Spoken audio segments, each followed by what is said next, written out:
Queridos, nessa noite nós vamos continuar refletindo sobre encontros com Deus. E hoje agora à noite eu quero refletir com os irmãos a respeito de Isaías, o encontro de Isaías com Deus.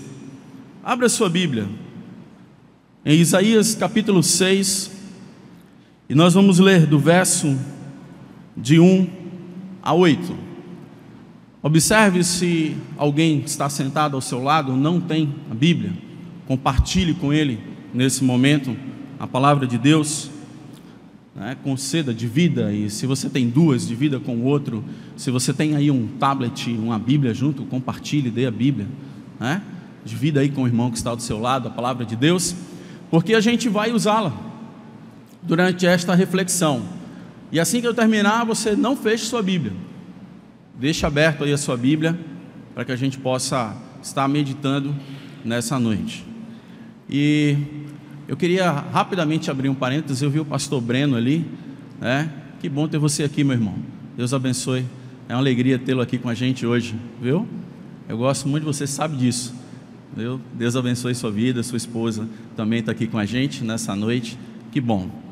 Fechando parênteses e continuando, vamos fazer a leitura do texto, Isaías capítulo 6, do verso 1 ao verso 8.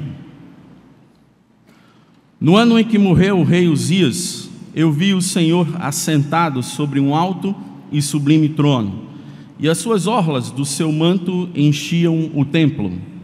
Os serafins estavam acima dele, cada um tinha 6 asas, com 2 cobriam os seus rostos, com 2 cobriam os seus pés, e com 2 voavam.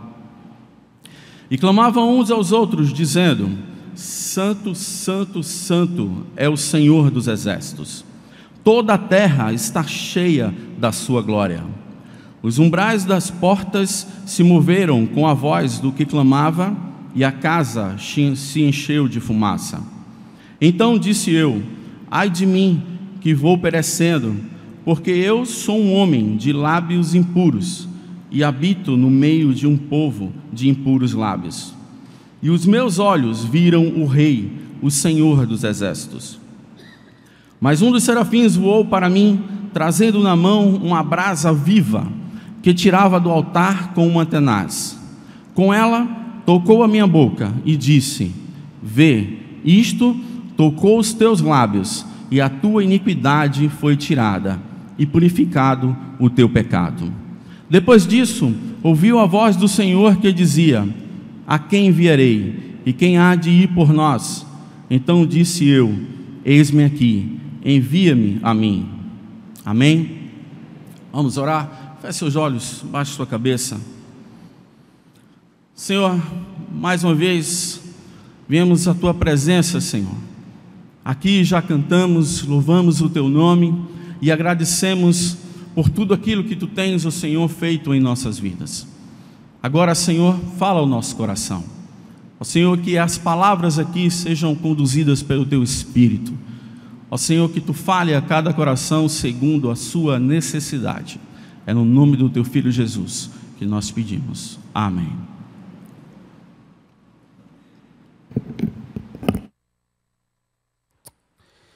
Queridos, encontro com Deus é algo que marca a vida da gente e traz experiências muito importantes, que isso nos faz levar durante toda a nossa vida. E o interessante é que Isaías aqui, ele começa o capítulo 6 e ele diz: no ano em que morreu o rei Uzias.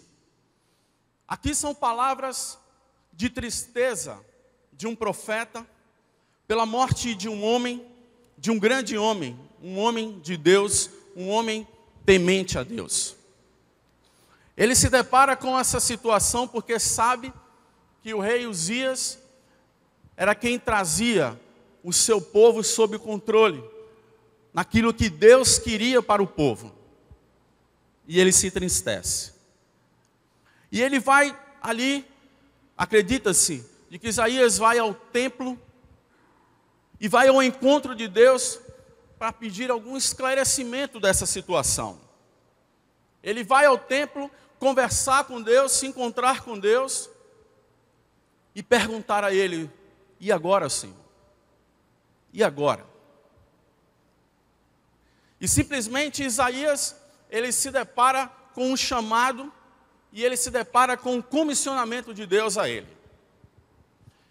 Mas quando isso acontece, quando ele tem esse momento de encontro com Deus, e quando Deus o comissiona e o chama para esse trabalho, a primeira coisa que vem na cabeça de Isaías, o primeiro pensamento dele é dizer: eu não sou digno. Ai de mim, eu não sou digno. Mas esse momento de encontro com Deus, esse momento onde acredita-se que ele estava no templo, onde ele se depara com Deus, onde ele se encontra com Deus, ele vive algumas experiências muito interessantes. Algo que vai trazer para nós ensinamentos. E que isso não apenas serviu para Isaías naquele tempo, aonde ele estava, mas serve para nós hoje. A primeira experiência que Isaías tem ali é com a contemplação. Ele vê o Senhor. No versículo de 1 a 4, ele já diz assim, no versículo 1 ele diz: eu vi o Senhor, a sua glória. A glória que Isaías se refere é a glória do Senhor Jesus.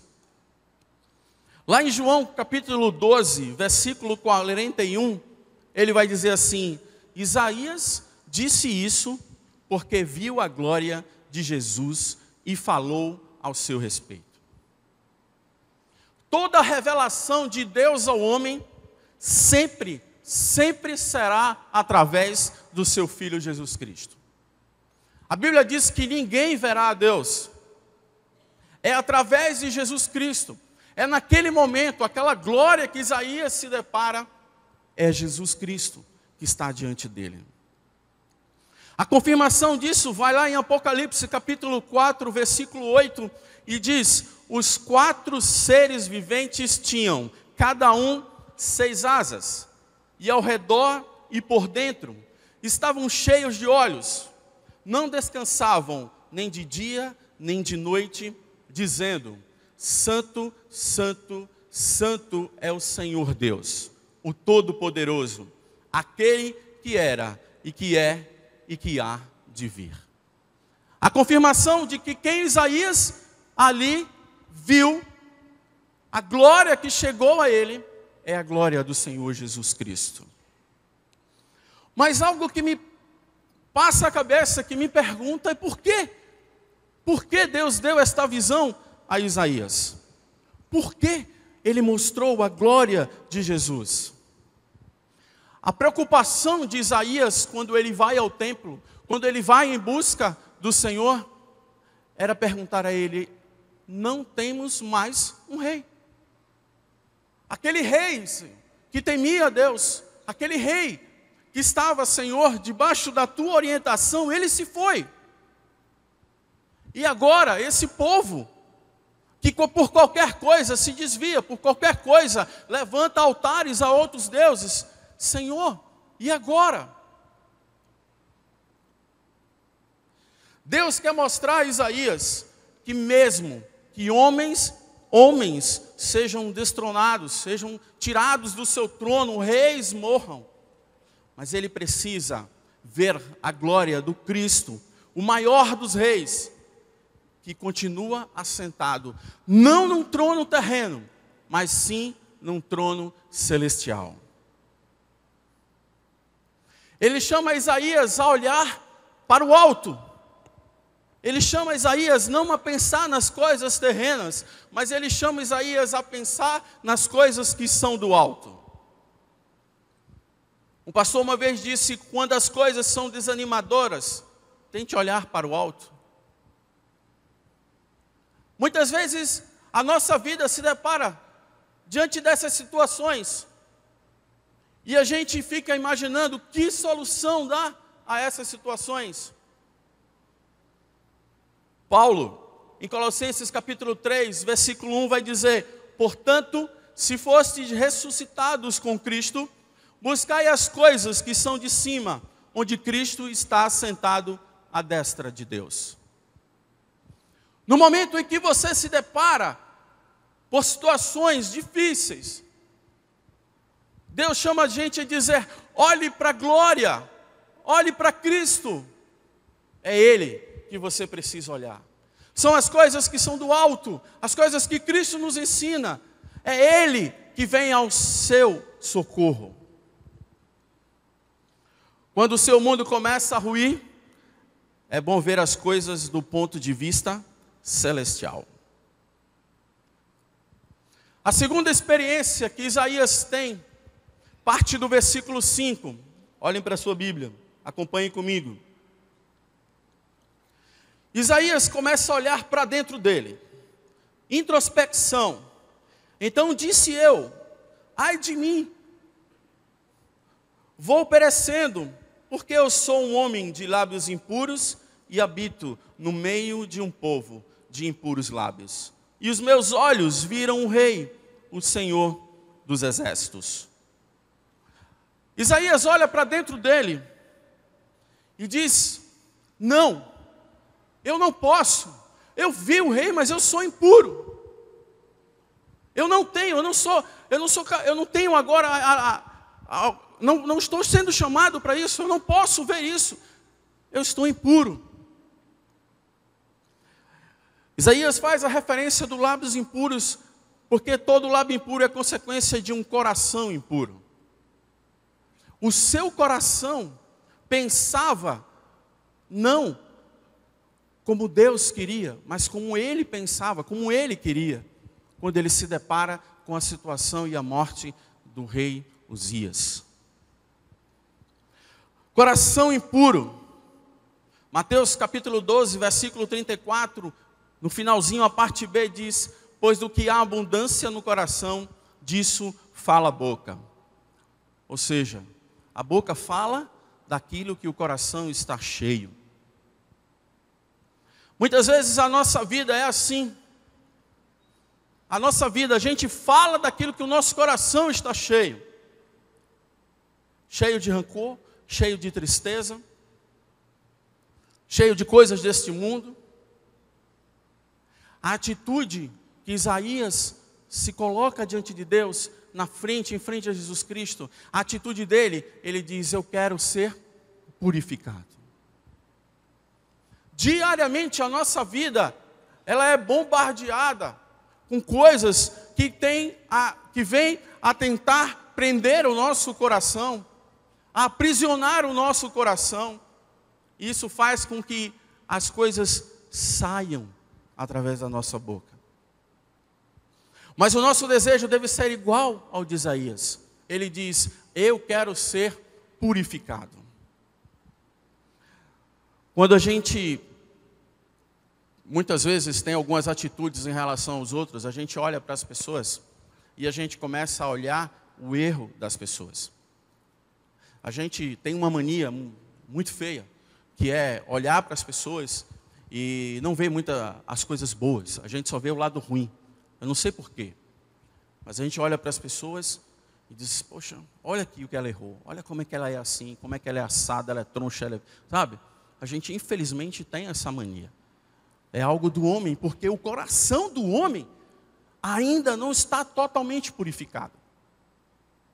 Mas quando você pede ao Senhor para purificar o seu coração, o seu olhar para o outro é diferente. Você não vai olhar para o cisco que está no olho do irmão.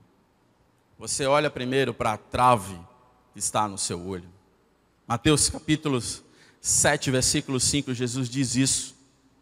Nós devemos olhar primeiro para os nossos erros. Olha para você e pensa: o que tem me afastado da presença, o que tem me afastado da glória do Cristo? E o seu desejo deve ser, olhando para dentro de você, sobre as suas atitudes, é olhar para você e dizer: o que é que eu preciso corrigir? Eu preciso ver a Cristo, eu preciso ver a sua glória, esse é o meu desejo, eu preciso ser purificado para isso. O que é que eu preciso corrigir? Muita coisa temos a corrigir nas nossas vidas. Muitas coisas. Diariamente precisamos corrigir as nossas coisas. E uma forma de corrigir é confessar. Confessar o nosso pecado. Estar diante de Deus constantemente confessando os nossos pecados. A gente não é santo por um dia e no outro não. O pecado está aqui, está em nós, infelizmente.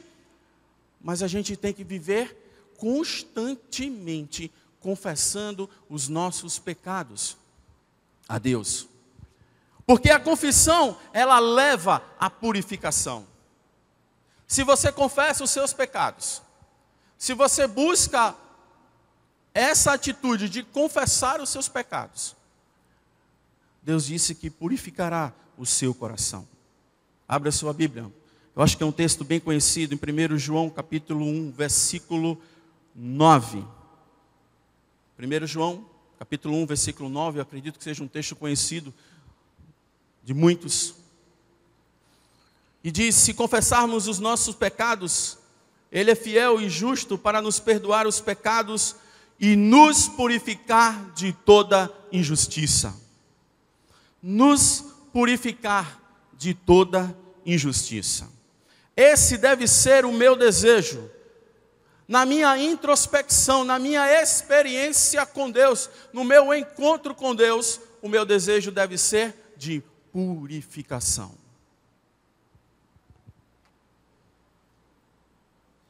Uma outra experiência que Davi tem na continuação do seu texto, no versículo 8, ele vai dizer: depois disso, ouviu a voz do Senhor que dizia: a quem enviarei? E quem há de ir por nós? Então disse eu: eis-me aqui, envia a mim. Ele vê a necessidade, nesse momento, de alguém que já reconhece, que já fez a sua introspecção, que já procurou a sua vida de confissão e uma vida de santidade, purificação. E ele olha e ele diz assim: eis-me aqui. O interessante nesse momento é que Isaías, ele não discutiu o seu chamado.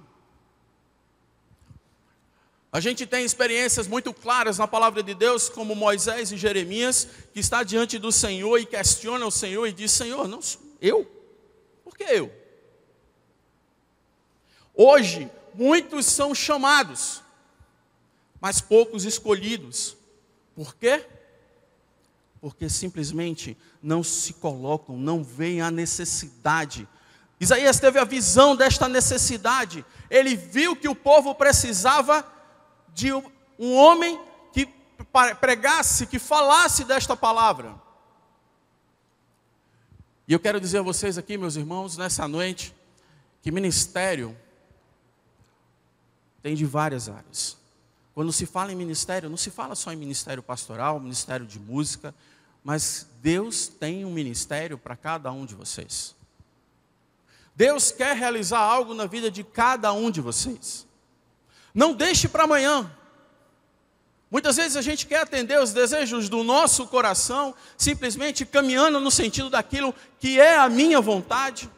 E o Senhor chama, o Senhor vai a você, mostra a sua glória e diz: quem enviarei? Aí você diz: manda Ele. A mim não, Senhor. Manda ela. A mim não, Senhor. A eu? Por que eu, Senhor? Eu estou agora fazendo minha pós. Agora que eu tinha um filho, tive meu filho agora. Senhor, agora que eu estou buscando o meu doutorado.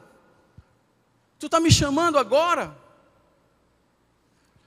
Quantos jovens e quantos... Eu falo jovem porque é onde a gente está hoje, onde eu tenho trabalhado ultimamente, estou nessa linha, nesse grupo aí. Quantos jovens têm deixado a sua faculdade e têm seguido o chamado de Deus e têm dito assim, como Isaías diz assim: eis-me aqui, envia a mim. Eis-me aqui, envia a mim. Eu tenho visto jovens, eu fui a São Luís agora do Maranhão, estava lá em São Luís, e vi a necessidade de jovens na pregação da palavra junto aos pescadores. Falando com um pastor lá, e ele disse: Eliel, eu não tenho nada de jovem lá, nada de adolescente.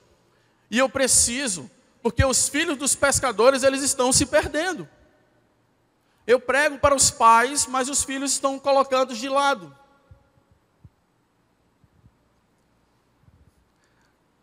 O meu coração na hora foi de dizer assim: eu vou pegar essa galera dos adolescentes e a gente vai para São Luís, vai conhecer esses pescadores lá. Eu não sei como, viu, galera? Não sei como, mas a gente vai tentar fazer um negócio desse aí. A gente vai pegar vocês, a gente vai levar vocês para lá. Existe uma necessidade, sim. Você já pensou, você já orou? Você já disse assim: Senhor, onde eu estou inserido, aonde eu trabalho, aonde eu estudo, aonde eu moro, precisa de você. Não precisa de mim, não precisa do pastor Júlio, não precisa do pastor Alberto. Onde você está, é você que tem que pregar, é você que tem que falar. Porque você é um voluntário à disposição do Senhor. Não é uma pergunta, é uma afirmação. Você é um voluntário à disposição do Senhor. Você vem todo domingo à igreja, você ouve palavras bonitas, você ouve mensagens, você ouve cânticos. Está na hora de dizer: eis-me aqui, envia a mim. Uma outra experiência que Isaías tem com o Senhor, que nos ensina, está a partir do verso 9 até o verso 13. Aqui, Deus diz a Isaías: vai e diz a esse povo: ouvis de fato e não entendeis, e vedes em verdade, mas não percebeis. Engorda o coração desse povo, endurece-lhe os ouvidos e fecha-lhes os olhos. Não venham ele a ver com seus olhos, e a ouvir com seus ouvidos, e a entender com seu coração, e a converter-se e seja sarado. Ele vê que Deus chega para ele e diz: fale, mas esse povo não vai ouvir, e esse povo não vai ver a minha glória. A pergunta é: será que Deus não tinha o desejo de salvar esse povo? Será que Deus não tinha o desejo de salvar estes homens?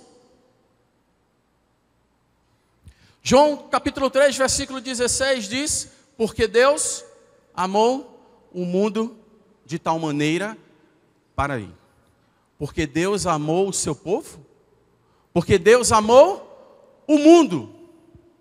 O desejo de Deus é que todos sejam salvos através de Jesus Cristo. O desejo dele é que todo homem se salve. Mas por que isso não acontece? Por que o homem é tão cego? Por que o homem não escuta as palavras de Deus?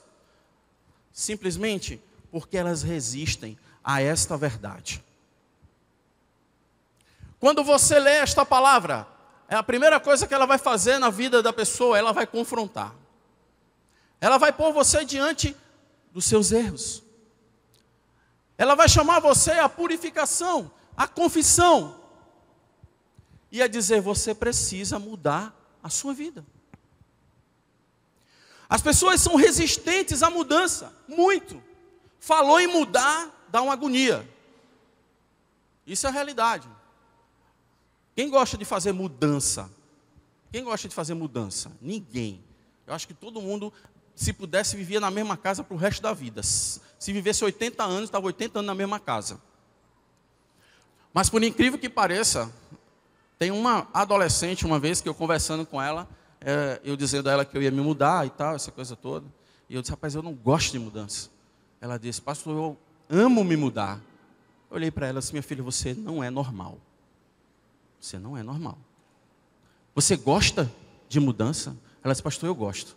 Eu amo arrumar, sabe, pastor? Eu amo fazer as caixas. Eu vou lá, chego na minha casa nova, aí desfaço as caixas. Eu disse, filha, vou levar você para minha casa. No dia da minha mudança você vai comigo.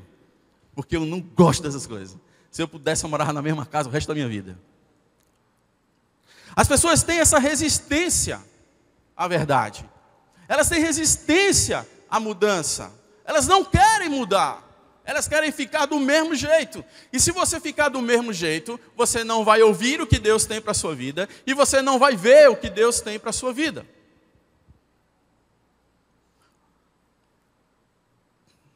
Quando você muda, quando você se coloca diante de Deus e diz, Senhor, eu quero mudar. Eu quero transformar a minha vida. Eu não quero ficar mais cego. Eu não quero mais ficar sem ouvir a tua voz. Eu não quero ficar sem ver a tua glória, Senhor. Eu não quero mais. Simplesmente você se coloca na função de servo e diz, eis-me aqui. E diz, Senhor, eu agora vou proclamar a tua verdade. Independente do que as pessoas pensam. Independente do que as pessoas possam falar. O campo mais difícil hoje para se pregar chama-se universidade. É verdade ou não é, jovens? O campo mais difícil hoje para se pregar chama-se universidade. Mas graças a Deus, tem se levantado jovens, meninos e meninas que estão ali na universidade, feito encontros, têm feito os intervalos bíblicos, têm procurado viver a vida de forma como Deus quer. Porque a universidade é um mar que balança para um lado, para o outro, leva você para um lado, leva você para o outro, e muita confusão na cabeça está dentro das universidades. Mas você, como servo de Deus, você que conhece a palavra de Deus, aonde você está, você é profeta de Deus ali. Amém? Ali onde você está, você é boca de Deus. É ali que Deus vai usar você para falar da sua palavra. E tirar muitos da cegueira. Muitos vão ouvir essa palavra e vão mudar. Porque as pedras estão clamando, meus queridos. Eu conversando com uma jovem, com uma adolescente sexta-feira, lá no acampamento do VC, eu fui lá na sexta-feira, e ela chegou para mim e disse assim, pastor, como é que eu posso montar um intervalo bíblico? Como é que eu posso montar um intervalo bíblico? Eu disse a ela, você não precisa montar nada. Você vai lá na tua escola, procura 2 ou 3 que entendem a palavra, que estudam, que estão em, seriedade, que reconhecem a Jesus como Salvador. Se reúna com ele, comece a orar e comece a louvar. Faz isso. E você vai ver que as coisas vão acontecer. Eu disse a ela, você vai ver que vai ter gente que vai chegar e vai dizer, o que vocês estão fazendo? A gente está lendo a Bíblia. E eles vão sentar e vão dizer, eu quero. Fala desse Jesus para mim. Que Jesus é esse? Fala para mim, eu preciso dele. Eu estou perdido, eu não consigo ver, eu não consigo escutar. Você é profeta de Deus aonde você está. Para proclamar a verdade, qualquer que seja a reação das pessoas. Jesus disse que a gente vai ser perseguido por isso. Não desanime. Muitos vão se levantar contra você, sim. Muitos vão querer derrubar você, sim. Mas se você está diante da glória de Cristo, a glória do Senhor Jesus, nada vai derrubar você. 1000 cairão à sua direita, 10.000 à sua esquerda, e você não irá se abalar. Você crê nisso? Pois é assim que o Senhor faz com o seu servo. A prova do seu ministério não é o sucesso exterior, mas é a fidelidade do Senhor. Não é o sucesso daquilo que você vai fazer, mas é como Deus vai fazer através de você. E diante dessas situações e diante dessas perseguições, Isaías vai dizer assim, diante daquela situação que ele estava, ele vai chegar diante do Senhor, no versículo 11, leia e acompanhe comigo.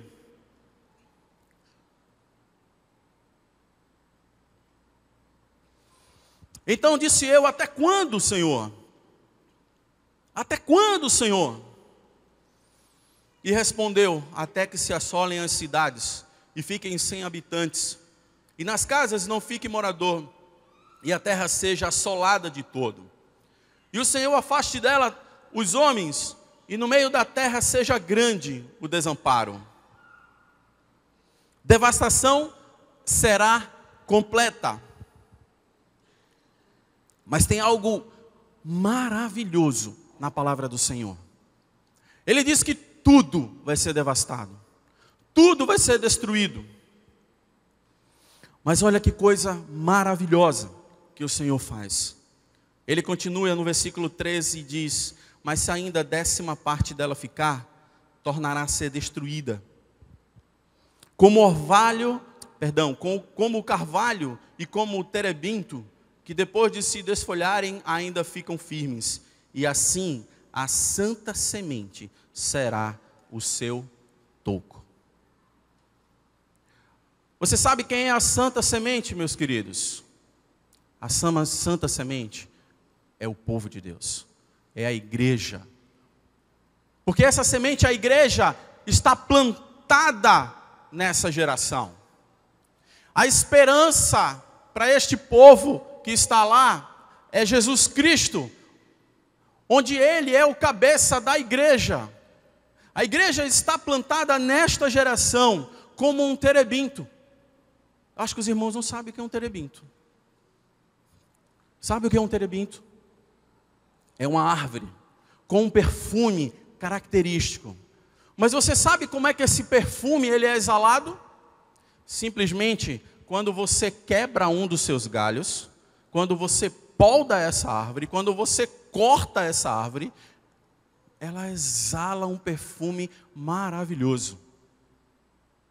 Diz que esse perfume, ele exala de tal forma que ele alcança muitos e muitos quilômetros. É impressionante. E ele diz que a santa semente é a igreja, porque mesmo debaixo de perseguições, a igreja continua firme e exalando o perfume de Cristo. Mesmo diante dessas situações de dor, de sofrimento, mas a igreja de Cristo continua exalando o seu perfume. E a segunda árvore que Isaías usa no seu texto é o carvalho. Uma árvore grande e frondosa, uma árvore maravilhosa, mas com um detalhe muito específico. Quanto mais podada, mais cresce e ganha vigor. Quanto mais podada, mais cresce e ganha vigor. A igreja precisa ser assim. Quanto mais podada por Jesus Cristo, Ele cuida da igreja. Quanto mais ela está sendo cuidada, quanto mais está. Quando você poda uma árvore, você vai tirando aquelas coisas que são ruins da árvore, e a tendência é que aquela árvore ela vai frutificar, ela vai crescer, ela vai dar frutos. A igreja precisa se deixar ser tratada por Cristo, cuidada, poldada. Porque como santa semente, quando a gente se deixa ser poldado, ser cuidado por Jesus Cristo, a tendência é que a gente cresça e que a igreja tenha um vigor, que a igreja faça a diferença que esse mundo precisa. A igreja não pode passar despercebida de onde ela está.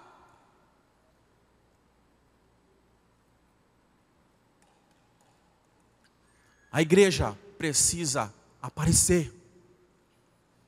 Ela precisa fazer esta diferença que o mundo tanto quer, que tanto precisa.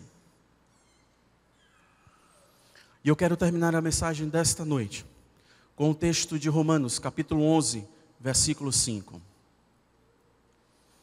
Você pode abrir a sua Bíblia?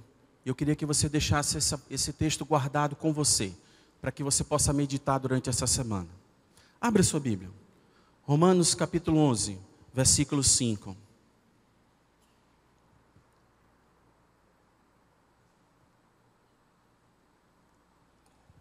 Eu queria que a banda já pudesse. Romanos capítulo 11, versículo 5, vai dizer assim: assim, pois, também, agora neste tempo, ficou um remanescente, segundo a eleição da graça. Assim, pois, também, agora neste tempo, ficou um remanescente, segundo a eleição da graça. A eleição da graça, os eleitos do Senhor, é o povo de Deus, a igreja. Nós somos esta semente santa, que apesar do seu toco, mas ela vai viver, cada dia mais ela vai crescer. E a única forma de viver dessa forma é viver segundo Cristo quer para nós, diariamente, precisando de Cristo.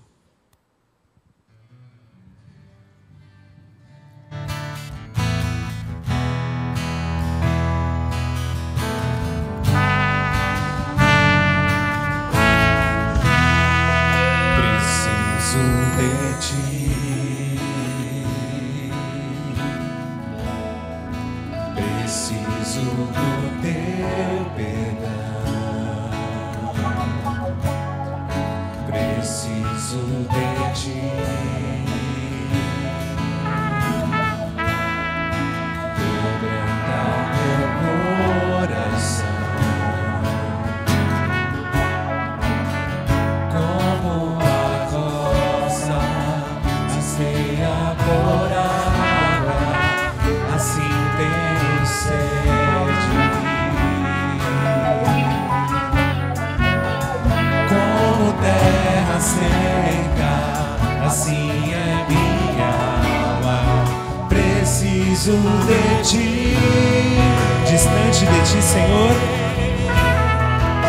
Distante de ti, Senhor, não posso viver. Não vale a pena existir. Escutar o meu clamor, mas que o ar que eu respiro, preciso de ti. Não posso esquecer. Não posso esquecer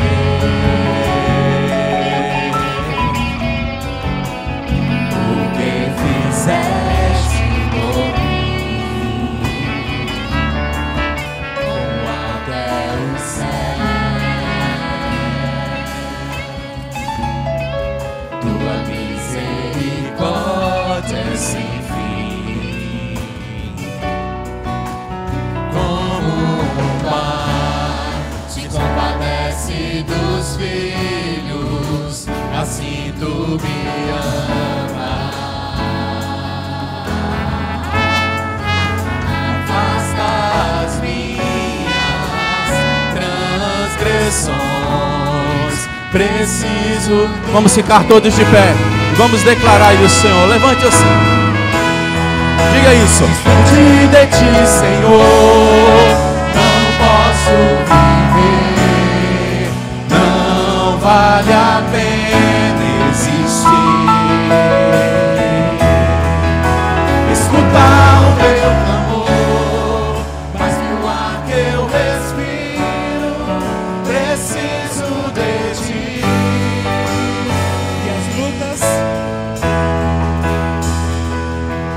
E as lutas vêm tentando te afastar de ti. Frieza, escuridão procuram me cegar, mas eu não vou desistir. Ajuda-me, Senhor, eu quero permanecer contigo até o fim.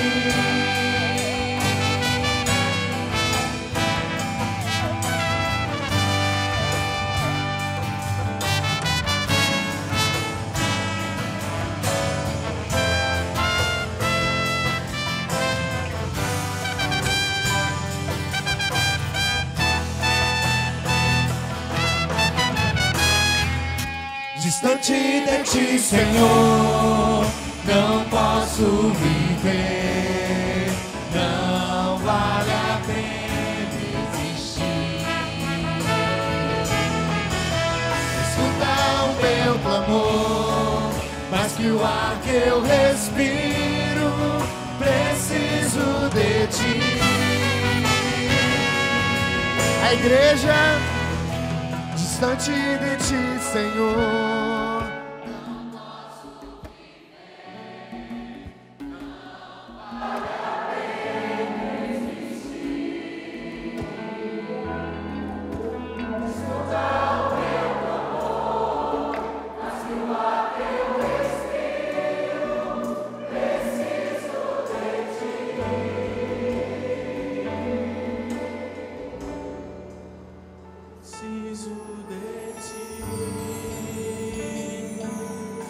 Você está aqui nessa noite.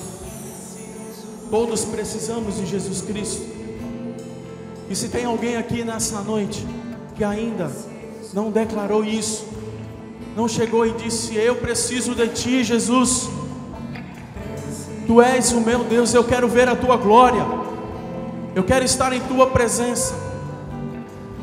Se você não tomou essa decisão ao lado de Cristo nessa noite, ainda na sua vida, eu quero que você corajosamente levante a sua mão e diga: eu preciso de ti, Jesus. Se você está aqui nessa noite e ainda não tomou essa decisão, tome essa decisão muito importante. Ele quer salvar a tua vida, Ele quer estar ao teu lado. Esse é o momento. Deus tem um propósito para a vida de cada um de nós. Ele tem algo muito especial para a vida de cada um de nós. E se você essa noite entendeu isso, que você possa colocar isso em prática todos os dias.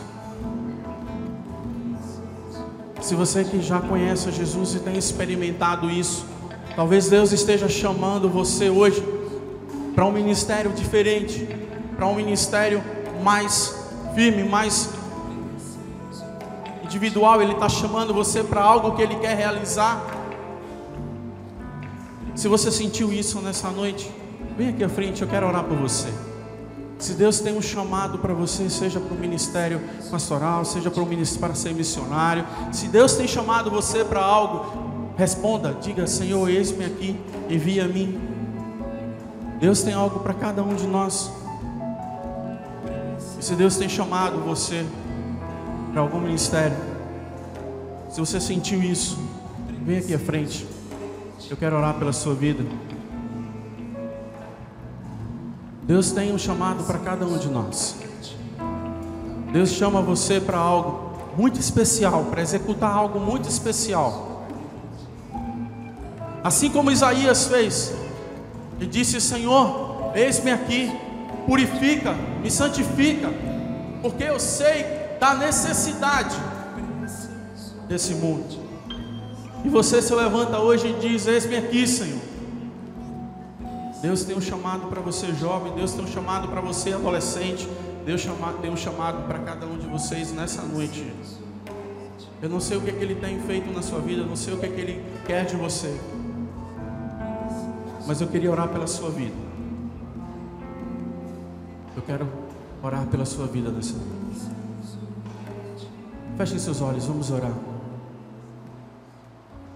Querido Deus, aqui está o teu servo, Senhor, que se coloca diante de ti e entende, Senhor, o teu chamado. Senhor, o teu servo entrega a vida para o ministério, para algo que ele entende, ó Senhor, que tu tens preparado para ele. Nós não sabemos, mas tu já sabes, ó Senhor. E agora, Senhor, eu te peço que tu fortaleça, que tu não deixe que nada, Senhor, nada venha tirá-lo do teu propósito, do teu plano para a sua vida. Derrama, Senhor, sobre ele a tua graça, e que ele possa ver a tua glória, que ele possa ver, Senhor, a cada dia o que tu tens para ele. E tu também seja com a tua igreja, Pai. Tu sabes, ó Senhor, o que cada um aqui tem a realizar. Que tu, Senhor, através do teu Espírito Santo, fortaleça cada um aqui nessa noite. Que cada um aqui nessa noite entenda do teu propósito para a vida deles, da necessidade de onde eles estão, e que eles se levantem, Senhor, como profeta, como boca tua, Senhor, ali onde eles estão.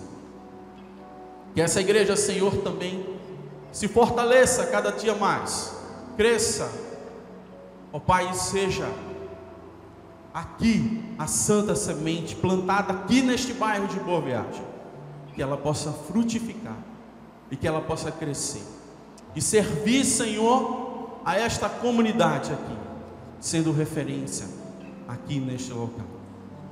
Muito obrigado, Senhor, por este dia maravilhoso. Muito obrigado, Senhor, pela tua presença entre nós, que não é só aqui, Senhor, mas todos os dias da nossa vida. Onde quer que vamos, Senhor, tu estás conosco todos os dias. E tu nos fortalece, Senhor, tu nos enche de alegria. E a única coisa, Senhor, que dizemos a ti é porque precisamos de ti, porque sem ti nada podemos fazer. Que o amor de Deus, nosso Pai, e a graça redentora do seu Filho Jesus, e a consolação do Divino Espírito Santo, seja com este povo, com esta igreja, e com o povo de Deus, todo o povo de Deus espalhado na face da terra, hoje e para todos sempre. Amém. Amém. Deus abençoe. Pode sentar.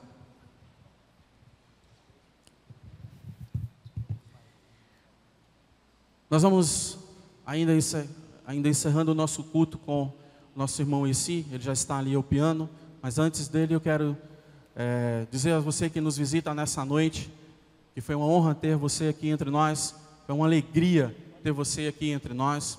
Que Deus abençoe muito a vida de vocês, em tudo que vocês façam. Que Deus abençoe a vida de todos aqui.